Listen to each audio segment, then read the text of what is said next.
Hello, my name is Una and welcome to this week's Granny's Garden. Well, as you can see behind me, I am actually in the garden today. I'm actually in a corner of my kitchen. The reason for that is that we are going to be looking at how to grow a lemon tree from a lemon seed.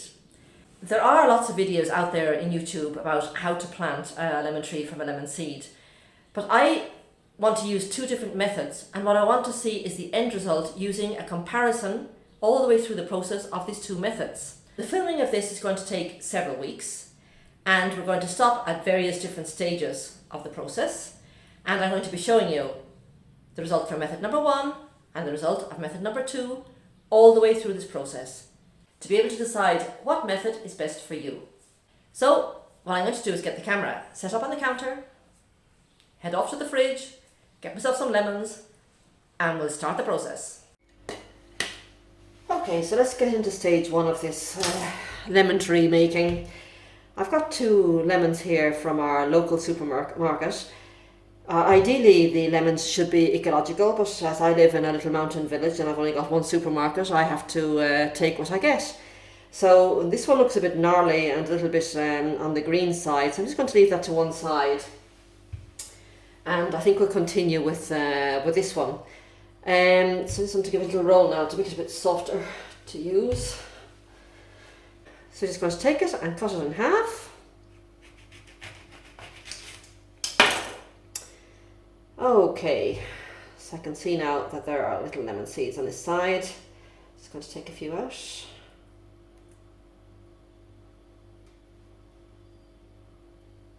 Right, we've got 3 lemon seeds here.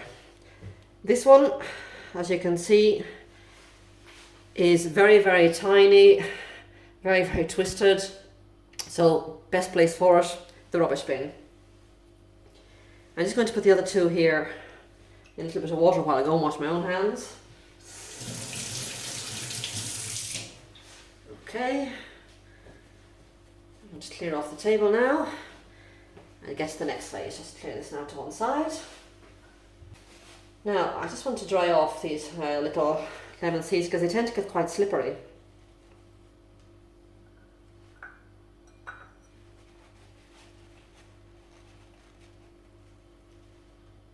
Perfect. Starting at the pointy end and very patiently, because it does require a little bit of patience, start peeling it back. So just one moment and see if we can get this sort of close up to the camera. So I'm trying to get the camera to focus and at the same time try and see it myself from a distance, which is I'm not finding very easy. Not to worry, we'll get there in the end.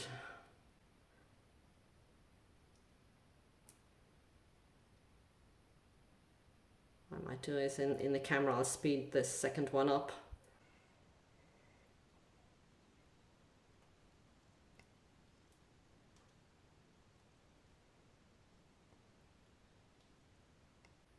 Half of it inside and half of it out.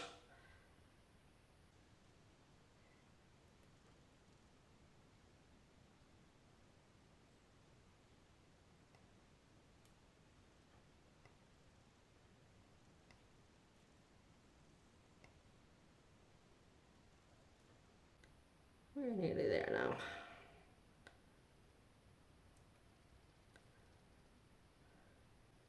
Okay, so there you have the outer husk taken off of both of these seeds. Now what we're going to do now, apart from clean up the working area, is get 2 little sheets of kitchen paper, ordinary kitchen paper. So I'll just leave this down for a minute. And I get 2 sheets, that's 1, 2. Fold this in half. Right, and with a little spray bottle,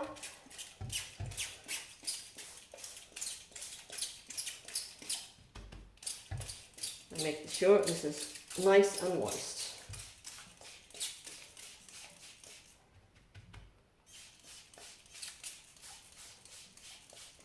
Okay, so what I do now is I just place one there. Just keep them a little bit separate. And then I fold over and I spray again so you can see them there through it. Make sure you spray all of it because I'm going to be folding it over again.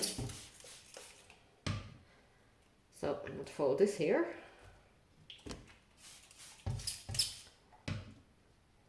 And then I'm going to get this one on the back.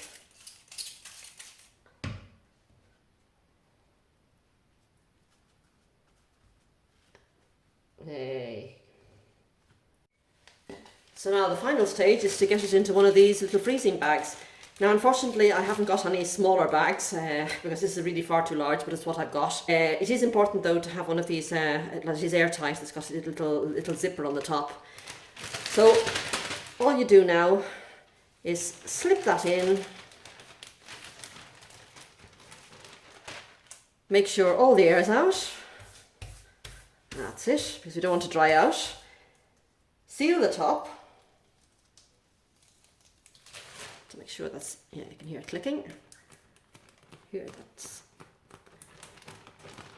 And what you do now is put it somewhere warm, not hot, warm and dark. And don't touch it, don't even look at it for the next 8 to 10 days.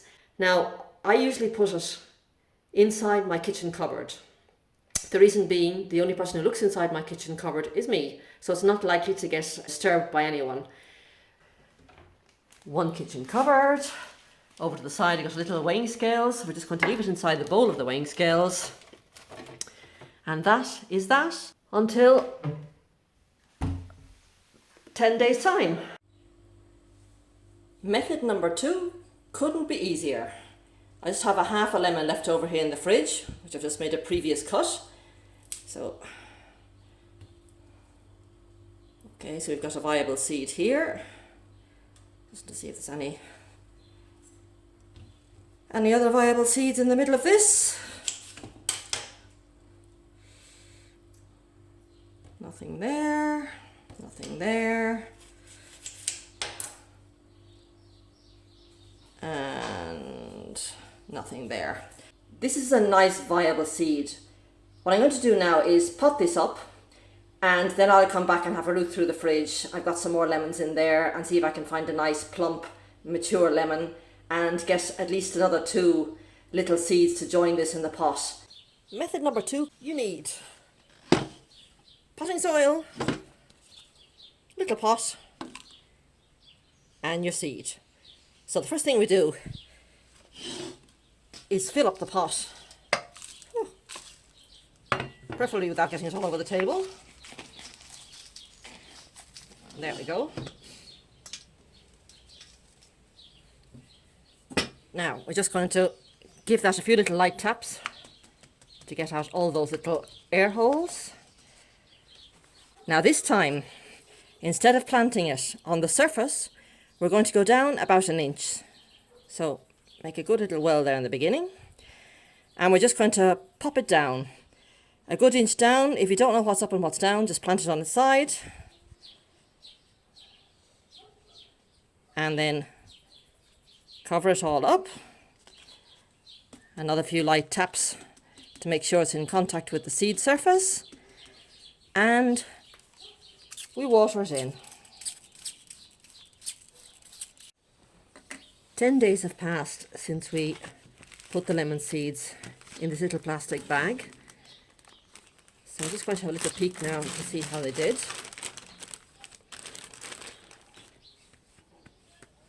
It's still damp, as it should be. So let's see if I can see where the edge is now. It's not very easy to see now that it's all mushy and wet, but we can break it open anyway. Okay, just get that one out there. Oh yes, perfect. Now to put them in my hand so you can see. Now both of them have sprouted, and what you're seeing here is the root. So we're just going to fill up a couple of pots now with soil, and we'll place them with the root facing downwards. Now I have filled up 2 little, probably 4-inch pots with some normal potting soil. So I'm just giving a little tap here to make sure all the little air pockets, and get rid of bits of things that shouldn't be there. Now what I'm going to do is take into each individual little seed, and I'm going to make sure that the root part is facing downwards. I'm going to make a little hole in the centre and very gently place that in there. Push the soil around it. You see it's very close to the surface. Give it another little shake here. I don't want to push it because I don't want to break the little root sprout. Same here on the other side. Pick up the seed, root facing downwards, let it drop into the little hole without pushing it. Cover it very gently. Few little taps to get rid of the air and to make sure that the soil is actually making contact with the actual seed itself. And that's all there is to it, except for the very important water it.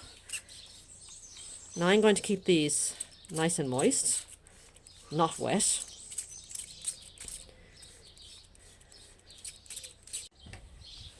So this is the next phase finished. What I'm going to do now is take them upstairs to a south-facing bedroom, which is nice and bright, but I'll keep them out of direct sunlight. And I'll just keep an eye on them. I'll keep them nice and moist, very important. They mustn't dry out, but again, they mustn't be wet. And we'll come and see the progress in a month's time when I should have some nice seedlings to show you. Well, that's method number 1 planted up. Now, as I said previously, we're going to have a look at method number 2. 10 days have passed, and as you can see, I mean, these are just little bits of dirt or dust.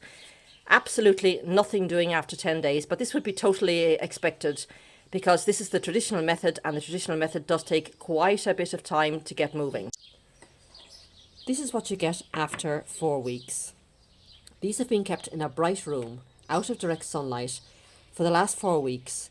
Now they do have a tendency, especially when they're smaller, to lean towards the light source, which will be the window in my case. So every day for the first, especially 2 weeks, I would come in and turn them round 180 degrees. And that would mean that they keep growing straight up instead of leaning. They've been kept moist, not wet, because this is a citrus fruit and they don't like being soggy. And all in all, they're looking quite healthy. I can just see here the seed below the surface. I can just see it peeking up. Here you can see it better, because with watering and whatnot it's become uncovered, but that's fine. And from this little seed the aerial part has grown up and the root parts have grown down. Now you'll see here that there are actually 2 sprouts from this, which sometimes happens, but a little bit later on I'll just snip out the weaker one and leave the main one continue its growth. So we're going to come back to these to see the progress in about another month. Let's have a look at what's going on with method number 2. As you can see, still there's absolutely nothing. Now at this stage I would expect the roots to be formed, and certainly the first little sprouts I'd expect them to be pushing up. This hasn't happened yet. Maybe I've just got a bit of a laid back lemon. Yeah, I like that, laid back lemons I've got. I'm going to push on with the experiment, and in the next phase hopefully I'm going to have the aerial part, and all of this will just have been a little hiccup in the process. Here we are back at the final stage. Now this was using method number 1. They're probably a little bit further behind than they should be, because we've had a very funny, strange old spring, a lot cooler than normal, and certainly now that the temperatures have picked up they seem to be doing a lot better. With this method it's put up a very long stem, and it's only beginning to get its second set of leaves now. The other one, if you remember, the actual seed is rotting a bit now, but we've still got that second little sprout which we're going to be removing. Now this has got its second set of leaves, and again quite long, quite a strong stem, and that's where it's at the moment. Now I want you to have a look at number 2. If you remember, at the 10-day stage, absolutely 0. At the month stage, 0, and I was beginning to get a bit worried at that stage. However, we continued on with the progress, and then suddenly it started sprouting left, right and centre, and as you can see, it's got several sets of leaves. It's looking extremely lush and extremely healthy. And if we compare it to the other, there maybe this one's slightly taller, not much, but if I had to choose for physical aspects and lushness, I mean, if I went into a garden centre and I had to choose which one I wanted to buy, I definitely think I'd be choosing this one. As a gardener, you know, I like to experiment, but I wanted to do a comparison of the different methods that are available. Although this video is coming to an end here, I am going to be continuing on with this experiment, and I'm going to be planting, not now because they're all far too small, but at a later date I will be planting one out in the landscape, and the other one I'm going to be potting up in a container to have here in the patio beside me. The advantage of having it in a container beside me is that above my head is a little like a roof, sufficient that if I pull the container underneath it in winter, the heavy frosts or snow won't land on top of it, and it's got a bit more of an advantage. One other thing before I go, you have to remember that normally when you buy a citrus tree from a garden centre, they usually use a rootstock that comes from a dwarf tree that keeps the actual tree itself contained. But the seeds we've used in this process are seeds from a normal lemon bought in a normal supermarket. So I have no idea what size this tree is going to achieve. In container I can control it because it'll get as large as the actual pot or container allows it to. But the one that's going to be planted in the landscape, if it does survive these harsh winters, we'll just have to see what height it reaches, and we probably will be able to contain it to a certain amount with selective pruning. Thank you for having joined me this week, and I'd love to have you along with me next week. So if you have liked the video, give it a thumbs up, and if you'd like to join me every week, subscribe and hit the little bell. For the moment, it's bye from me, bye from Granny's Garden, bye bye now.